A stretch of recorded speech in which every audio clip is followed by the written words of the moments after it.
So I'll just take these up to the house and get some more baskets. Come back down and go picking. I've got another row to pick here, a row and a little bit. I've just finished picking green and yellow beans for today. There's still tons out there, and although I'm going to pressure can most of them, I want to freeze some green beans.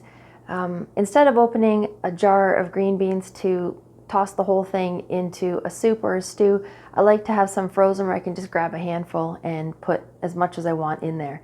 So I'm going to be freezing some green beans, and what I'm going to do today is I'm going to show you the difference between blanching your green beans when you freeze them and not blanching them.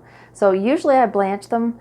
I don't not blanch them, so I don't know if blanching is really necessary, but we're going to do that test today, and we're going to find out if they turn out waterlogged if you don't blanch them, or mushy, or lose their color, because blanching is actually supposed to help the vegetable retain its color and texture. So we'll see. So we're going to do that test today. So I'll blanch some and not blanch some. So here are the green beans that we're going to freeze. They're fresh and they've all been picked at the same time.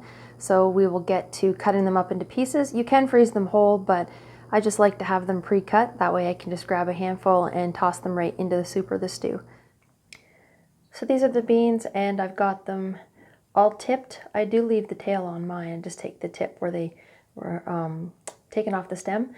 And these are a stringless variety. If you have one with strings, you're going to have to remove the string from the center there. So let's get these chopped up.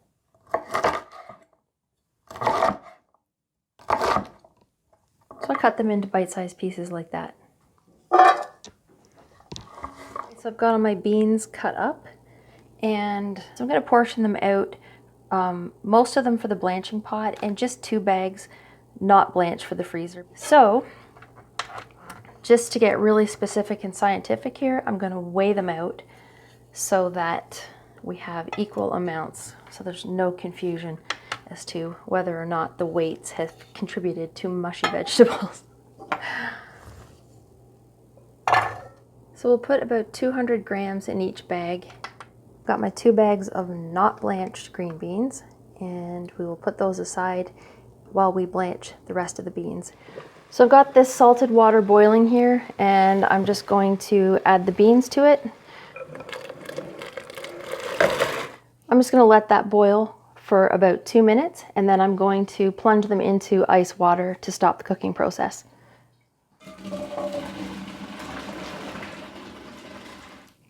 I'm just going to put them immediately in the ice water. So I want the cooking process to stop immediately, and the beans are nice and cold. They're still crunchy, nice bright green color. So what I'll do is I'll drain these, and then we'll portion them into bags and put them in the freezer. I'm just going to lay them out on tea towels just to dry them off a little bit before I put them in bags. So there's all of the green beans that have been blanched, and they're nice and crunchy. So they're a beautiful green, crunchy, and good. So there is 200 grams of the blanched beans, the same weight as the not blanched beans. So we'll put these in a freezer bag and we'll stick those in the freezer. So here we have the 2 of them. We've got the not blanched and the blanched beans. All right, I have them all bagged up here. Pop these in the freezer and we'll cook some in a few days, and I'll get back to you. I have 2 pots of water boiling on the stovetop here. I have 2 cups of water in each pot, and I have a half a teaspoon of salt in each one too.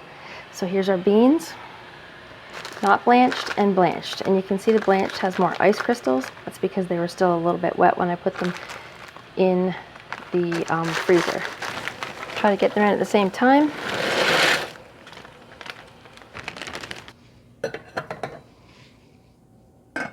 I'm going to cook those for about 5 or 6 minutes, and then we'll take them out and give them a try. All right, we have the blanched and the not blanched. They're very similar. This is a little bit darker green. This is a little bit more of an olive green on the non-blanched one. So we're going to put them in a bowl and taste test them. The ones that weren't blanched, they look like they held up a little bit longer. You can see a couple fell apart, not blanched and blanched. So I'm going to try the not blanched first.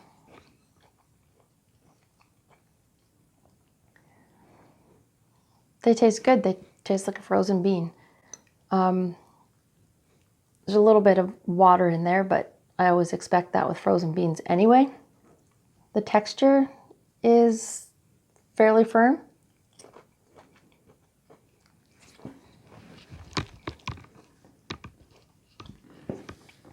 It's good.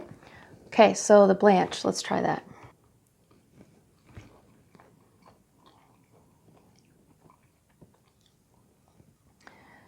They're mushy. I've been blanching them all along.